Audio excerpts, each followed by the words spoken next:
So lying on the ground with your knees bent and your feet flat on the floor. Your knees bent and your feet flat on the floor. And then from there, think of sending your knees toward the front wall. So as you send the knees to the front wall, you'll notice that your torso lifts off the ground somewhat.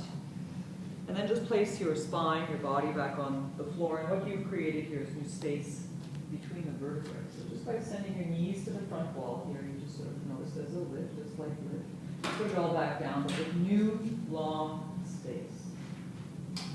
One hand on your chest and one hand on your belly. Let the jaw be strong. And just breathe. Just following the path of your breath. Detaching from everything outside of you. So yoga is nothing more than a breathing practice. We practice the asana, the postures, just to challenge the breath. We try to keep this calm and steady breathing pattern throughout the practice. So as the postures become more difficult, we just try to keep our breath calm and steady.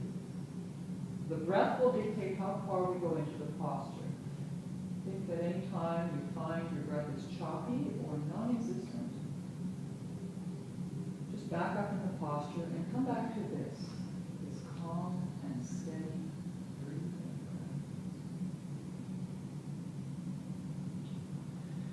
So it is the beginning student that will always take the intermediate class. The intermediate student who will always take the advanced class. It is the advanced student who will always come back to the basics. If ever you go down to Harbor Center, and they have the Introduction to Ballet. Introduction to Ballet, I walked in and I expected to see housewives and perhaps older men with big pot bellies or fat problems. I saw all of Ballet you see. This was intimidating, but they come back to the basics.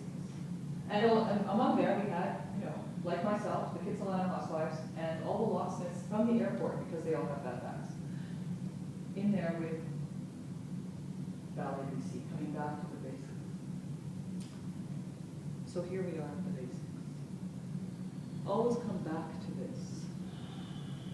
this breathing pattern. And here with our hands on our body, we can actually feel the breath. Like feeling the body being invited into the palms as you inhale. The palms inviting the body. And then on the exhale, the palms following the body as it retreats.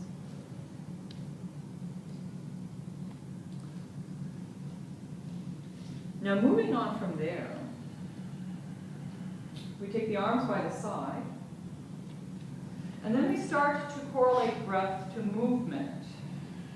Inhale, arms go up. So they go as far as they can, perhaps the backs of your hands touching the earth. And then on the exhale, the palms come back down, touching the earth. So this will take longer than you want it to. On the inhale, the last drop of air squeezes in at the same time as your hands have reached their range of movement.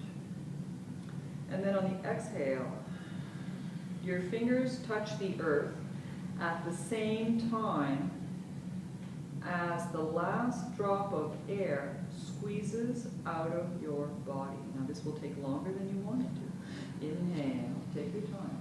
Really being mindful of the correlation to breath to movement. You're going at your own pace. So when we're mindful of the breath to movement, we stay present. We do not rely on momentum. The mind does not wander.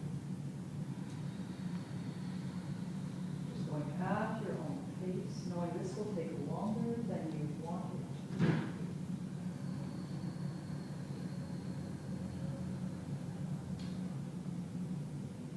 Three factors in any type of practice, being drishti practice, focus practice, pranayama practice, breathing practice, asana practice. There are 3 factors that remain constant.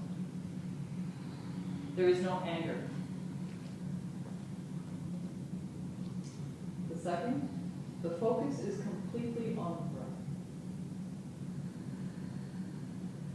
If the mind loses the focus on the breath and starts going elsewhere, it's fine, but it's not considered really yoga anymore. You're just kind of exercising. It has its benefits, but it's not one of the foundations of this practice. And the third is that the skin on the side of the ribs remains soft to receive them.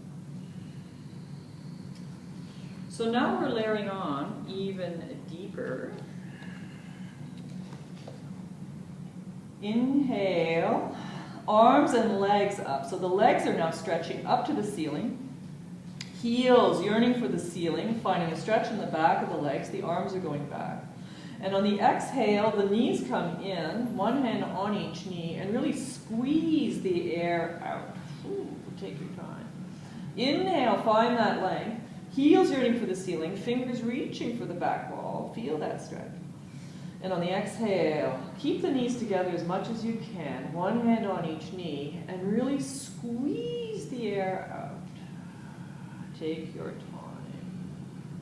Inhale, find that length. Exhale, squeeze. Draw the navel to spine, become very little. And there's no tension in the jaw or in the shoulders. Inhale, find length. Exhale. Knees to chest. Stay here. Keep exhaling. Keep squeezing. Exhale more. Be empty. Nice. Inhale, arms and legs overhead. And stay here. Now from here, open the legs wide. And stay here. You can bend your knees if you feel this in your lower back. And then press out through the heels. Feel more of a stretch on the inner leg. Everyone bend your knees. And then straighten. They're wider. Last time, bend the knees. And then straighten. Press the heels away. Feel the stretch. And then inhale, draw the ankles together, draw the legs together as if you're coming through mud. Press the soles of the feet together. And now placing that diamond shape on the earth, Baddha Konasana, letting the knees just fall to the side, soles of the feet together, and breathe. Deep inhale. Complete and total exhale. Inhale deeply. Exhale completely. Draw the knees together and bring the knees back over the chest.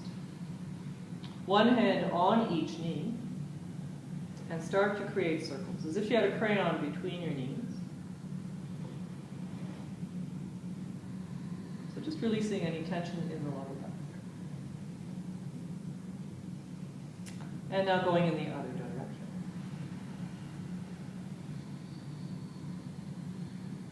No tension in the mouth or the shoulders. Keep breathing. Nice. Bring the knees over the center again. And now just place the feet on the earth as we were in the beginning. From here, draw the navel to spine, so pressing the lower back into the earth. Lifting up the pelvic floor as if you're stopping the stream of urine, but lifting up, not pressing down. And then draw the hip bones together as if you're getting into the world's smallest pair of jeans. So keep breathing through this. Navel to spine, engaging Mula Bandha, Uddiyana Bandha, and drawing the hip bones together. Keep breathing. Deep inhale, keep this position. Complete and total exhale. And now let go. Take an inhale. And an exhale. Once again, flatten the lower back. drop on the pelvic floor, engaging Mula Bandha. Draw the hip bones together as if you're getting into the world's smallest pair of jeans. Knit the ribs together. Keep all the work in the abdominal. And breathe. Inhale. Exhale. Inhale.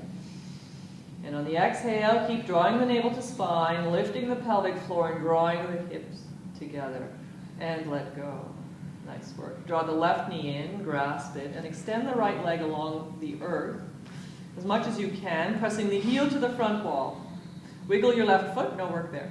Really press the right heel into the earth, and just let this left knee migrate to your left underarm here. And breathe. So you're just basically one long line on the right side. The left side is soft. We're finding length in the back of the right leg, finding length in the front psoas. Now from there, draw that knee in, and then trade off. Right knee comes in, and extend the left leg long. Press out through that heel along the earth.